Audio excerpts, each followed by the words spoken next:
چند ماهی هست که فیلمبرداری و عکاسی رو به صورت حرفه‌ای شروع کردم و پر از چالش‌ها و تجربه‌های جدید بود.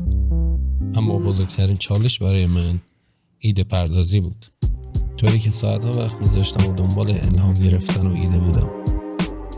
اما ایده هایی که پیدا می‌کردم از نظرم یا خیلی ساده و بی‌ارزش بودن و یا خیلی پیچیده و هزینه بر.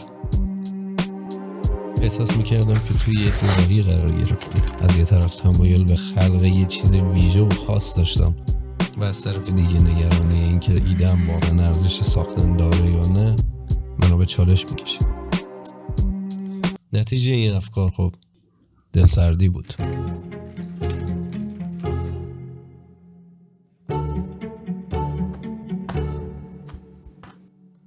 تا اینکه یه فکری بزنم رسید.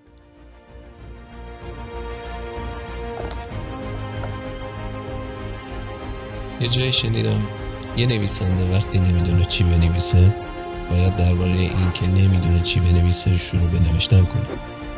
برای همین تصمیم گرفتم تا همین ندونستن رو بیارم رو کاغذ و این ویدیو رو بسازم.